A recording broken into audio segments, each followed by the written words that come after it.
नमस्ते प्यारे बच्चों। तो कैसे हैं आप सब? एक बार आप सब बताइए कमेंट बॉक्स में कि आप सब कैसे हैं। उम्मीद करता हूँ आप सभी अच्छे होंगे और ज़बरदस्त होंगे। तो स्वागत है आपके अपने परिवार रोजगार सारथी में। तो जैसा कि आप सब जानते हैं कि हम लोग इतिहास की तैयारी कर रहे हैं। हम लोग SSGD 2025 के एग्ज़ाम की तैयारी कर रहे हैं और उसमें हम लोग इस सब्जेक्ट को कवर कर रहे हैं जिसका नाम है इतिहास। और इतिहास को हम लोग क्या कर रहे हैं, इतिहास को हम लोग थ्योरी वाइज कर रहे हैं। बाकी क्लासेस आपको सारे चैनल पे मिल जाएंगी, आप लोग जाना रोजगार सारथी पे, हमें प्ले लिस्ट में सर्च करना, इतिहास मिल जाएगी आपको सारी प्ले लिस्ट। ओके, वहाँ से जाके आप लोग सब लोग डाउनलोड कर सकते हो। आज हम लोग बात करेंगे अपने टॉपिक के बारे में। टॉपिक अपना चल रहा था इतिहास में, और इतिहास में हम लोग गवर्नर जनरल कवर कर चुके थे, 1857 की क्रांति कर चुके थे। ओके दोस्त, उसके बाद हम लोगों ने क्या किया था, गांधी युग की बात करी थी। गांधी और कांग्रेस, क्या बोले, कांग्रेस कांग्रेस और उसके अधिवेशन के बारे में बात करी थी हम लोगों ने। उसको हम लोग कवर कर चुके थे, बोलेंगे हाँ जी भैया कवर कर चुके थे। आज हम लोग जो चीज कवर करेंगे वो क्या रहने वाली है, आज आपका होने वाला है कौन सा, धार्मिक आंदोलन। कौन कौन से धार्मिक आंदोलन में कब कब कैसे कैसे उनके द्वारा चीज़ों की स्थापना करी, उन सब चीज़ों के बारे में बात करेंगे। ओके दोस्त, तो धार्मिक आंदोलन शुरू करने वाले हैं। ओके, तो इनको एक बार कॉपी पेन ले लीजिए हाथ में और शुरू करते हैं धार्मिक आंदोलनों को। ओके, बेल्टन तैयार कर दे, बोलो हाँ जी भैया तैयार कर दो, चलो शुरू करें। हाँ जी भैया शुरू करते हैं, चलो आ जाओ। आप लोग लिखो धार्मिक सुधार आंदोलन। कौन से सुधार आंदोलन बोलेंगे? धार्मिक सुधार आंदोलन। धार्मिक सुधार आंदोलन। ओके दोस्त, तो ये धार्मिक सुधार आंदोलन की वीडियो बन होगी, क्योंकि ये एक वीडियो में कवर नहीं होगी, दो वीडियो में कवर होगा। क्या कहेंगे आप? कहेंगे ये दो वीडियो में कवर होगा, तो इसलिए मैं दो वीडियो में आपको समझाऊंगा। ओके, तो धार्मिक सुधार आंदोलन की बात करेंगे कि भैया धार्मिक सुधार आंदोलन में क्या चीज हुई। जैसे आप जानते हैं पुरानी प्रथा, जैसे कि पुनः विधवा पुनः विवाह। ओके, विधवा का विवाह नहीं किया जाता, बाद में क्या हुआ, विधवा पुनः विवाह चालू किया गया। और क्या होता है, सती प्रथा, इन सब चीजों की बाद में चीजें आई सामने कि इनको अब खत्म किया जाए, क्योंकि धार्मिक पुराने रीति रिवाज है जो किसी मतलब के है नहीं, उनको क्या किया जाए, खत्म किया जाए। इसी प्रकार से बहुत सारी संस्थाएं बनी, बहुत सारे लोग आए, महान लोग आए, जो उन्होंने अपने प्रयासों के जरिए इस चीज़ों को खत्म करने की कोशिश करी। ओके दोस्त, तो आज हम लोग इसी के बारे में बात करेंगे। तो सबसे पहले लिखना शुरू करो आप बोलोगे भैया प्रार्थना समाज। एक समाज आता है जिसको आप लोग सब जानते हैं प्रार्थना समाज के नाम से, आप लोगों ने बहुत बार सुना होगा प्रार्थना समाज। बात आती है भैया इस प्रार्थना समाज की, तो ये कब से कब तक प्रचलन में रहा, कब से कब तक इसने वर्क किया? तो आप बोलेंगे इसने 1867 से वर्क करना चालू किया। कब से? 1867। 1867 से इस समाज ने वर्क करना अपना चालू किया। ओके दोस्त, काम करना चालू किया। ओके, बात आती है इसके संस्थापक की, कि भैया अगर बता दो कि संस्थापक कौन है प्रार्थना समाज के। तो आप सब जानते हैं आत्माराम पांडुरंग। बताओ, आत्माराम पांडुरंग, और आगे बोलोगे भैया आत्माराम पांडुरंग। इनका अगर बचपन का नाम आप मुझे बताना चाहो तो बता सकते हो। बताओ जरा, किसी को याद है कि बचपन का नाम क्या यही है? आत्मा राम पांडुरंग, पांडुरंग। ओके, तो आत्माराम पांडुरंग इनका नाम है। हाँ जी भैया। ओके, अगर बात करें इनके साथ में और कौन व्यक्ति शामिल हुए, तो आप बोलेंगे भैया दो व्यक्ति और शामिल थे, तीन। कौन? महादेव, क्या बोलेंगे, महादेव गोविंद। हाँ जी भैया, महादेव गोविंद सेन। ओके, और फिर बोलेंगे महादेव गोविंद। फिर आप बोलेंगे भैया एक व्यक्ति और कौन हो गए, महादेव गोविंद रानाडे। हाँ जी भैया, इनको राणाडे भी कहते हैं, राणा, सॉरी, रानाडे। ओके, तो महादेव गोविंद रानाडे इनके साथ में शामिल थे। हाँ जी भैया, उसके बाद आप प्लस में कर देंगे, क्या बोलेंगे, आप बोलेंगे भैया एक और व्यक्ति हुए, केसी, केसी रानाडे। कौन सी? केसी रानाडे या केसी सेन? बोलो भैया केसी सेन। तो उनके साथ में एक व्यक्ति और शामिल होते हैं, वो होते हैं केसी सेन। और फिर क्या होता है, ये तीन चार व्यक्ति मिलकर क्या करते हैं, प्रार्थना समाज की स्थापना करते हैं। किस समाज की स्थापना करी? बोलो भैया प्रार्थना समाज की। इन दो व्यक्तियों ने मिलकर स्थापना करी, क्योंकि हम लोग कुछ समाजों के बारे में पढ़ लेंगे जो जरूरी है हमारे पेपर पॉइंट ऑफ व्यू से। क्लियर? बोले भैया हाँ जी क्लियर। आ जाओ जरा इधर। उसके बाद आप एक समाज को और पढ़ते हैं जिसको कहते हैं यंग वर्ग आंदोलन। एक आंदोलन हुआ पर, हाँ जी भैया, किसके लिए हुआ? बोले धार्मिक सुधार के लिए, कि धर्म में कुछ सुधार है, परिवर्तन है। तो फिर इसका आंदोलन का नाम क्या था? बोल के यंग बंग आंदोलन। यंग बंग आंदोलन। इसीलिए हमने कहा है धार्मिक सुधार आंदोलन। धार्मिक को सुधार के लिए कुछ आंदोलन किए गए। अगर बात आती है भाई कि धार्मिक सुधार आंदोलन की शुरुआत, तो आप बोलेंगे भैया इसकी जो शुरुआत हुई यंग बंग आंदोलन की, तो आप बोलेंगे 1826 से लेके आप बोलेंगे 26 से लेके 67 तक। हाँ जी भैया 80 क्या बोलेंगे 31 यहाँ तक ये समाज चला, ये आंदोलन चला। इतने समय तक ये आंदोलन चला, कितने समय तक बोले भैया 5 वर्ष तक। अच्छा जी, अब बात आती है भैया इसको आगे ले जाने वाला, इसको काम करने वाला व्यक्ति कौन था? तो आप कहेंगे भैया हेरेनी, क्या कहेंगे आप? कहेंगे भैया हेनरी, सॉरी हेरेनी हेरेनी विलियम्स डेरोपियो। क्या बोलेंगे? हेरेनी विलियम,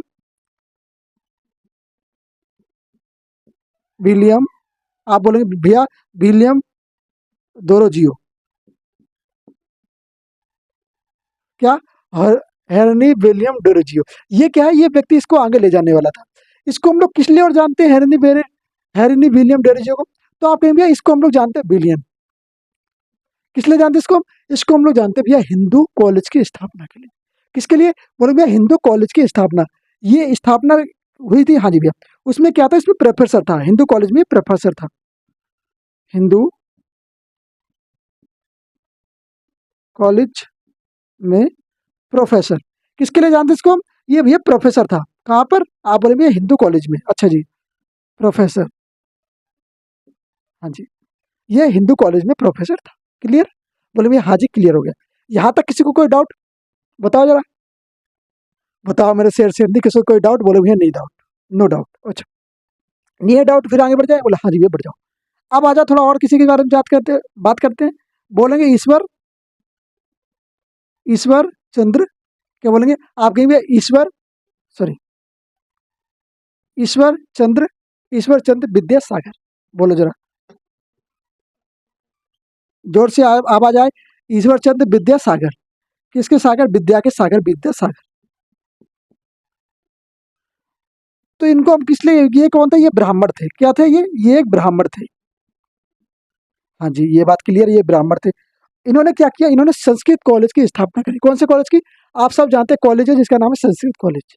ओके, क्लियर सी बात है भाई, संस्कृत कॉलेज की स्थापना करें, नाम भी तो संस्कृत कॉलेज ही रहेगा। तो इन्होंने क्या किया? इन्होंने संस्कृत कॉलेज की स्थापना करी। लिखो जरा, आप बोलेंगे भैया संस्कृत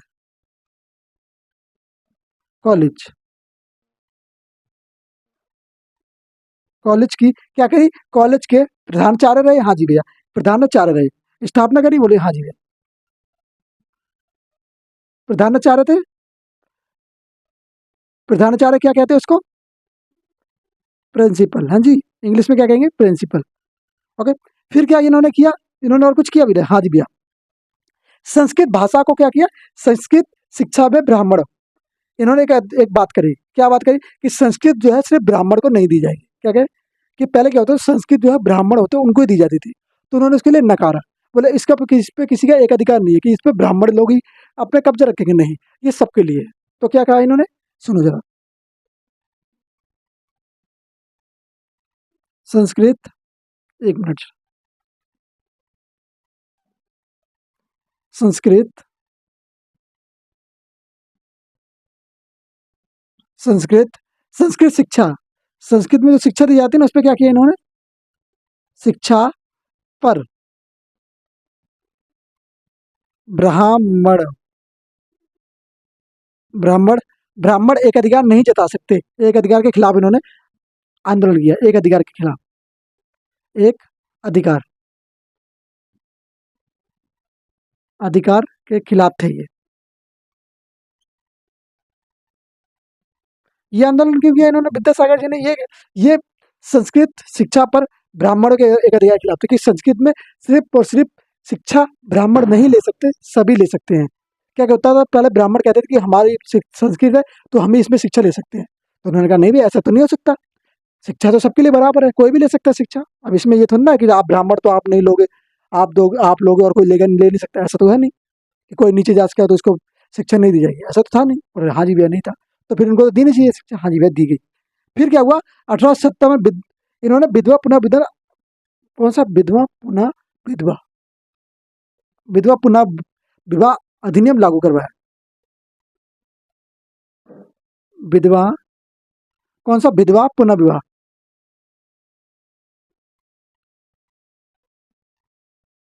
पुनः विवाह अधिनियम। अधिनियम लागू हुआ कब हुआ? आप बोलेंगे 1856 में अधिनियम लागू। कब? 1856। क्लियर है यहाँ तक? यहाँ तक क्लियर है? बोले हाँ जी क्या क्लियर है। एक एक चीज और लिख लो इसमें, फिर मैं आगे बढ़ जाता हूँ, फिर इसको पूरा क्लियर ही कर देते हैं। ओके, अच्छा जी। क्या होता है यहाँ पे, एक नेबिट एक्ट आता है। कौन सा? नेबिट मैरिज एक्ट। उसमें क्या किया गया, उसमें बताओ जरा। इसमें क्या था ना, इसमें लड़के और लड़कियों की शादी की आयु तय कर दी गई। नेबिट, कौन सा? नेबिट मैरिज एक्ट, मैरिज एक्ट। ये एक्ट किया था, आप बोलेंगे भैया 1872 में आया, 1872 में आया। इसमें क्या किया गया, यहाँ पे जरा यहाँ से बना के लिख लो। इसमें क्या किया गया, लड़की जो थी, लड़की, गर्ल, गर्ल की जो आयु है क्या कर दी गई, 14 वर्ष कर दी गई। शादी की आयु कितनी कर दी गई? आप बोलेंगे 14 वर्ष कर दी गई। कितनी वर्ष कर दी गई? बोलेंगे 14 वर्ष जो है शादी की आयु कर दी गई, मिनिमम आयु। मिनिमम आयु ये होनी चाहिए शादी के लिए। कब कर दी गई है? आप बोलेंगे भैया ये करी गई 1872। कौन सा है? Native marriage act. ओके दोस्त, तो नेटिव मैरिज एक्ट के माध्यम से ये चीज करी गई। इसको मैं क्लियर कर देता हूँ, फिर आगे बढ़ते हैं, है ना। चलो इसकी शॉट ले लो एक बार पहले, फिर मैं क्लियर करता हूँ अच्छे से, है ना। इसकी शॉट ले लो आप लोग। बोले भैया ले लिया? हाँ जी बच्चे, अगर बच्चे ले लिया तो फिर आगे बढ़ जाते हैं। चलो आ जाए, चलो। अब आप लोग कहेंगे कि भैया आयु जो है कितनी कर दी गई थी लड़की की शादी की उम्र? तो आप बोले भैया नेटिव मैरिज एक्ट के माध्यम से ये 1872 में आयु जो है वो कितनी कर दी गई? आप बोलेंगे भैया 14 वर्ष कर दी गई शादी की आयु। ओके, अब बात करते हैं एक बार और। एक फिर एक एक्ट आता है, कब आता है उसके बारे में बात करते हैं। चलो आ जाओ जरा लिखो। फिर एक एक्ट आया, आप सब जानते हैं, एक एक्ट आता है कब? एक्ट आता है शराब। कौन सा एक्ट आया? आप बोलेंगे शराब एक्ट 1929। शारदा एक्ट, सॉरी शराब बोल रहा हूँ, शारदा एक्ट। क्या बोलेंगे? 1929 में है। हाँ जी भैया, इस एक्ट में क्या था, इस एक्ट में जो आयु थी बच्चों की वो बढ़ा दी गई। यहाँ पे गर्ल्स और बॉयज, गर्ल्स और बॉयज, इनकी आयु क्या कर दी है, लड़की और लड़कियों की जो आयु थी शादी की वो आगे बढ़ा दी गई। क्या? लड़की की अब जो आयु थी वो 18 वर्ष कर दी गई, और लड़के की जो आयु शादी की वो 21 वर्ष कर दी गई। कितनी कर दी गई? बोले भैया लड़की जो है वो 18 वर्ष की होनी चाहिए शादी के लिए, और लड़का जो है 21 वर्ष का होना चाहिए। अब बहुत से लड़कों को लग रहा है ऐसी गलत बातें कर दी है, तो 14 ही सही थी। भैया नहीं थी, क्योंकि वो आयु ऐसी नहीं होती जिस समय लड़की अपने आप को पूरी तरह डेवलप कर सकती है। ओके, उस प्रकार से तो वो आयु नहीं थी सही। ये वाली जो आयु है वो सही आयु है, 18 से लेकर 14 की वर्ष में। अभी तो आप लोग देखते हो और भी आयु 21 कर दी गई है।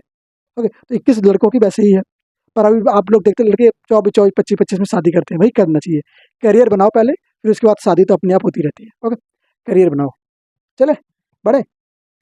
ये क्या किया गया, ये आयु जो है बढ़ा दी गई 14 से 18, 14 से 18,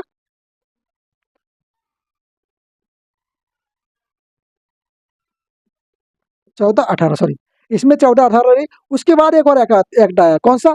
हिंदू, हिंदू, हिंदू विधवा अधिनियम। कौन सा? हिंदू विधवा अधिनियम।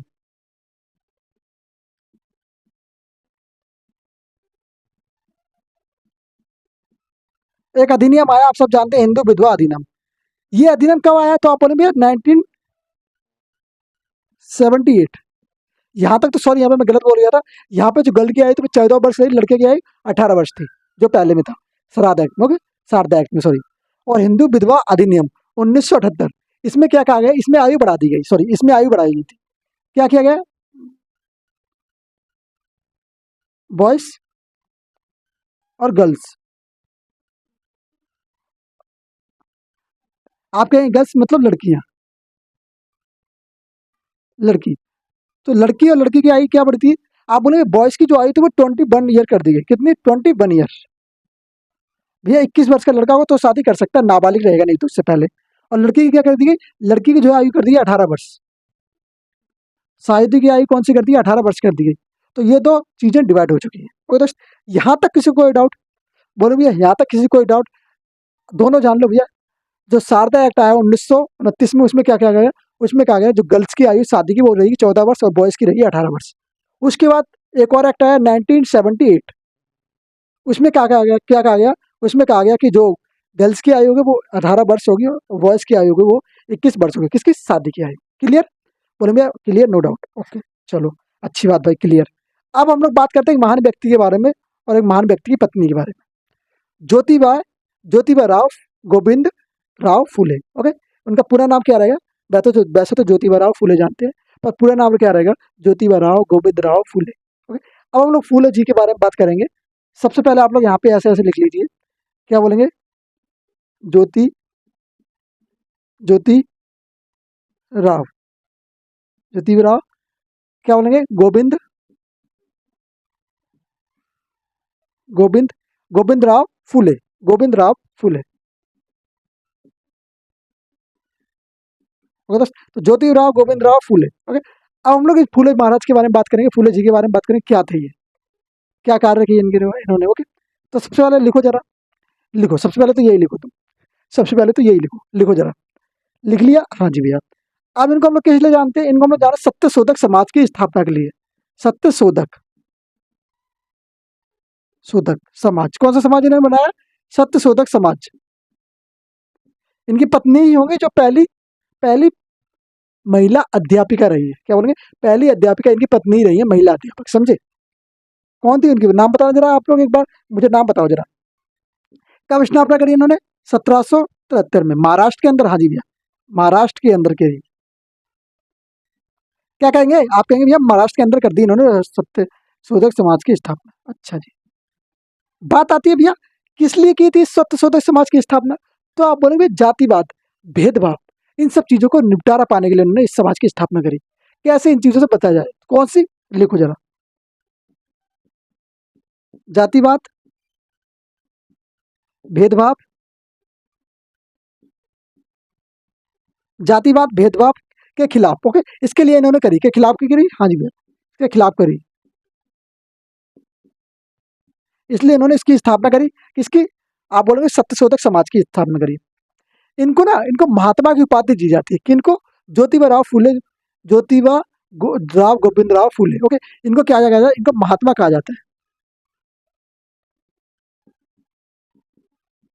इनको महात्मा की उपाधि किसने दी भैया? महात्मा की उपाधि। आप बोलेंगे महात्मा की जो उपाधि है,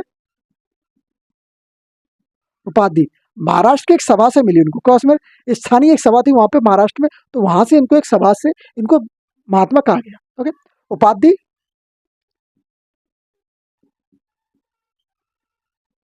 महाराष्ट्र की एक सभा, एक स्थानीय सभा। क्या बोलेंगे? एक स्थानीय सभा से इनको मिली,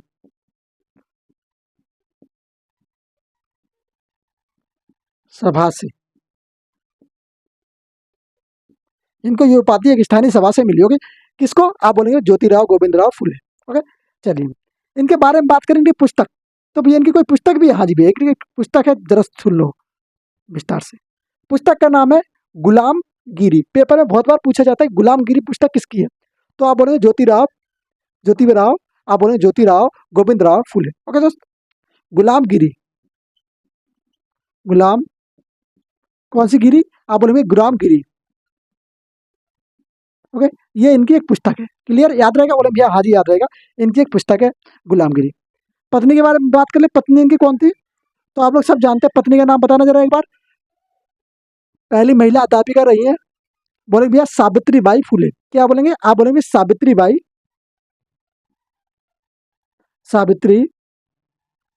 बाई फुले। क्योंकि इसलिए इम्पोर्टेंट हो जाती हैं, क्योंकि सोचो उस समय जब समाज में महिलाओं को पढ़ाने के लिए भी मना किया जाता, कहीं आने जाने के लिए मना किया जाता था, तब ये पढ़ लिख के एक प्रथम अध्यापिका बन के सामने आई। ओके, तो इसलिए बड़ी इंपॉर्टेंट हो जाती है। इनको क्या कहते हैं? भारत की प्रथम महिला अध्यापिका। ओके, तो प्रथम महिला अध्यापिका यही हो जाएंगी, सावित्री बाई फुले। क्लियर? इनके बारे में हम लोग बात कर चुके। किसके बारे में? बोले भैया ज्योतिबा और फुले के बारे में। इसको ले लो जरा एक बार।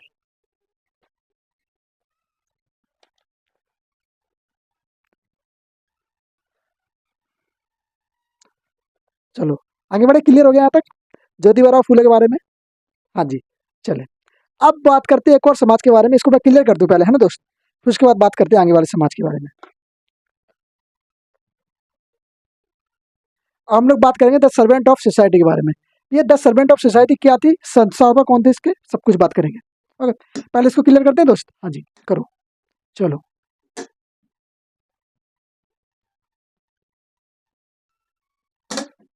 चले अच्छा, द सर्वेंट ऑफ सोसाइटी अगर बात करते हैं हम लोग तो उसके संस्थापक जो हुए हैं वो कौन हुए, गोपाल कृष्ण गोखले। अब बताओ गोपाल कृष्ण गोखले को हम लोग किस लिए और जानते हैं, इनका क्या संबंध गांधी जी से, इनका संबंध कोई है, कुछ इनका संबंध गांधी जी से है क्या, बताओ जरा।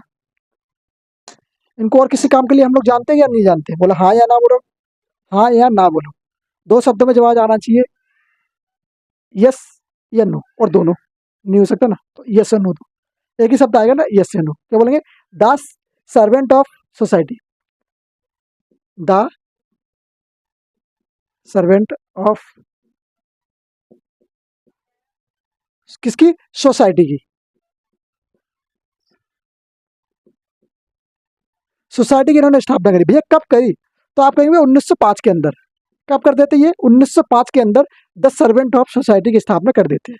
कौन करते हैं, आप कहेंगे भैया ये करते हैं गोपाल कृष्ण गोखले। संस्थापक कौन रहे हैं,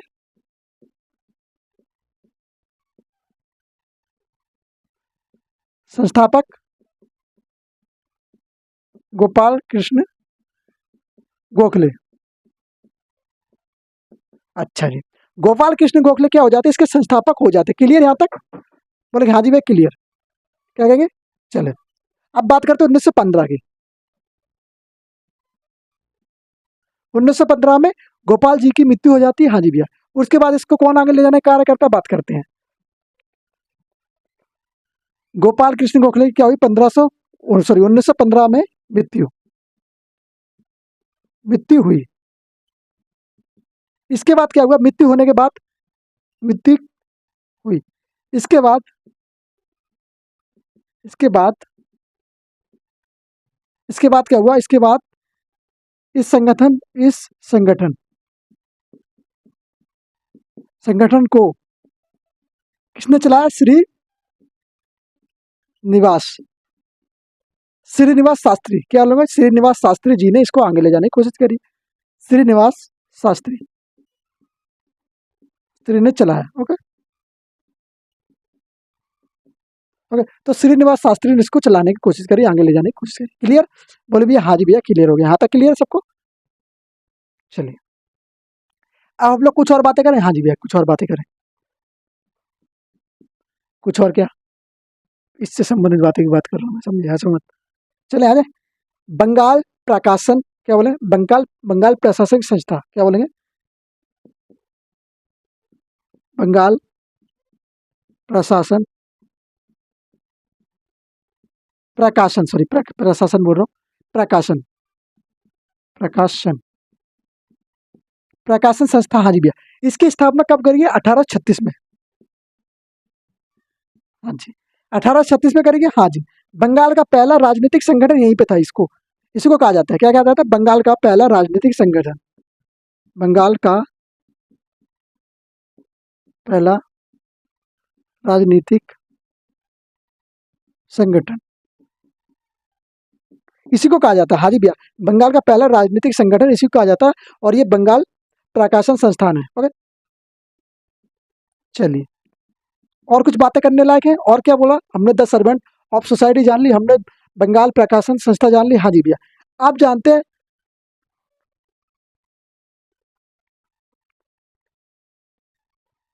क्या बोले, लॉर्ड हॉर्सल सोसाइटी, क्या बोलेंगे, लॉर्ड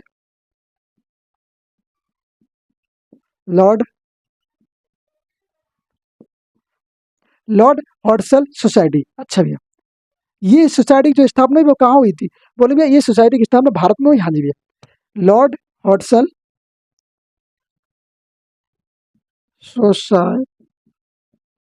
सोसाइटी। ओके दोस्त, तो लॉर्ड हॉर्सल जो सोसाइटी है इसकी स्थापना भारत के अंदर ही। हाँ जी भैया, भारत के अंदर कब हुई, 1837 में, 34 के बाद 37। भारत का पहला, बोले भैया भारत का पहला राजनीतिक संगठन, ये क्या था, ये भारत का पहला था, भारत का पहला राजनीतिक संगठन। आपने देखा ना कि यहाँ पे क्या था, यहाँ पे ये बंगाल का पहला राजनीतिक संगठन था, पर ये क्या है, भारत का पहला राजनीतिक संगठन है, किसका, भारत का। ओके। संस्थापक की बात करें,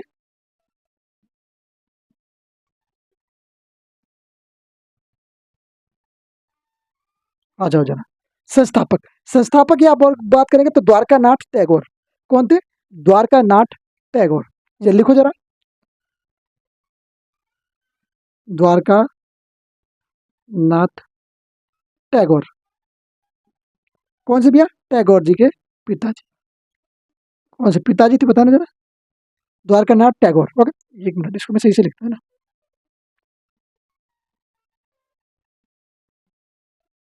ओके? तो द्वारका नाथ टैगोर कौन हुए, ये भैया इसके संस्थापक हुए, इन्होंने इसकी स्थापना करी, कहाँ करी, भारत के अंदर, भारत का पहला राजनीतिक संगठन था।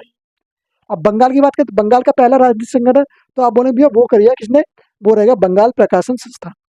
दोनों की बात कर ली हमने, भारत की प्लस बंगाल की, दोनों के राजनीतिक संगठनों के बारे में बात कर ली। हाँ जी भैया, समझ गए कौन कौन सा है? बोले भैया ये एक 36 में बना, एक 37 में बना, 1836 में, 1837 में दोनों के निर्माणित हुए। क्लियर, बोले कि हाँ जी भैया क्लियर हो गया। चले आगे बढ़े, अच्छा जी, बढ़ते हैं। चलो, और कुछ बात करें, चलिए।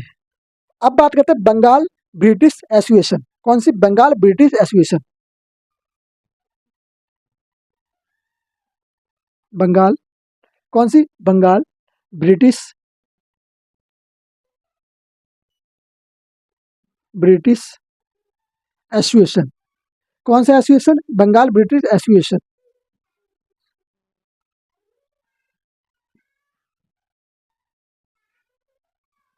एसोसिएशन। ओके। अब बात करें इसकी स्थापना, तो बोलेंगे भैया 1843 में, 1843 में, हाँ जी भैया। किसने करी, आप बोले थॉमसन द्वारा, किसके द्वारा, थॉमसन द्वारा करी गई।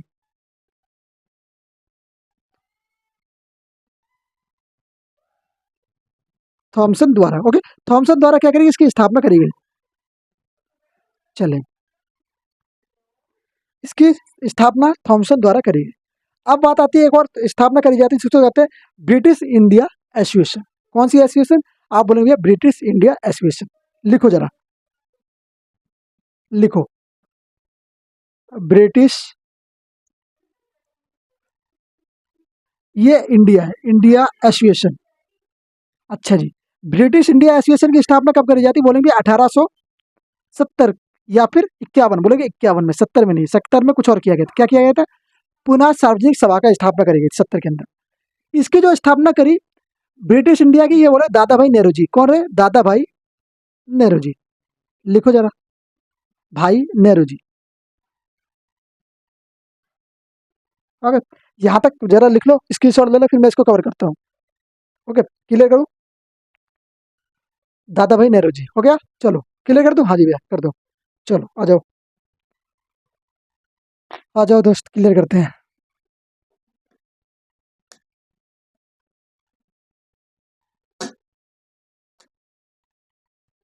यहाँ तक कोई मिनिमम, किसी को डाउट हो तो बता देना जरा। अब हम लोग बात करेंगे किसके बारे में, आप बोलेंगे पुनः सार्वजनिक, पुनः सार्वजनिक क्या बोलेंगे, सभा के बारे में। चलो लिखो, लिखना शुरू करो, बोलो, पुनः, कौन सी, सार्वजनिक।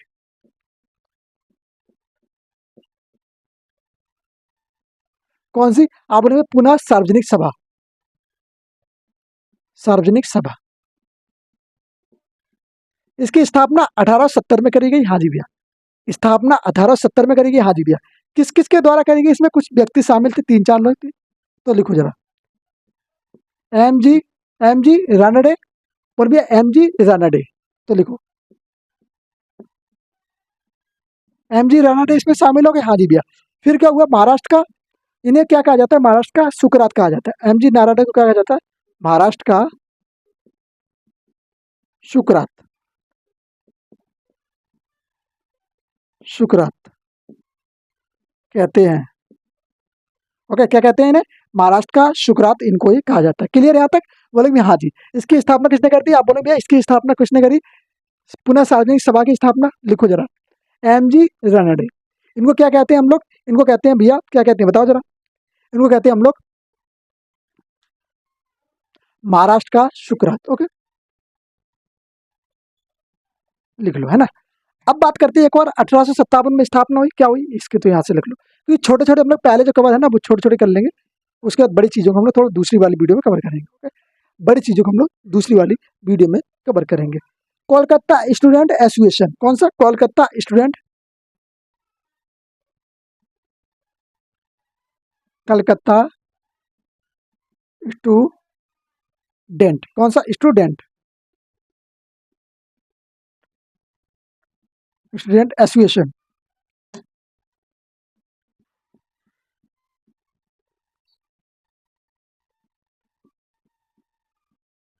ओके, एसोसिएशन, इसकी स्थापना भैया सब जानते हैं 1875 में करी, मैंने पहले बता दिया।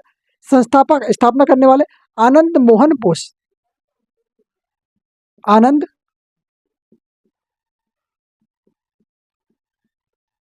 मोहन बोस, क्या कहेंगे? आनंद मोहन बोस कहेंगे आप। ओके, आनंद मोहन बोस कहने के बाद फिर बात आ जाओ, 1875 में क्या हुआ? एक और चीज हुई, लिखो जरा। 1875 में क्या होता है? एक समाज की स्थापना होती है, इंडियन लीग, आप लोगों ने सुना होगा ना? हाँ जी भैया, इंडियन लीग की स्थापना, क्या बोलेंगे? इंडियन,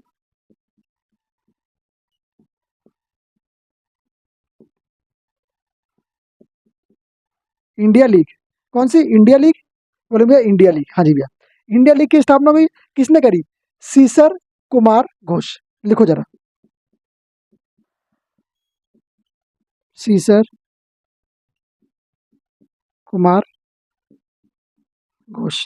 इसकी स्थापना करने वाले, इंडियन लीग की स्थापना करने वाले सीसर कुमार घोष। हाँ जी, सीसर कुमार घोष कन्फर्म है।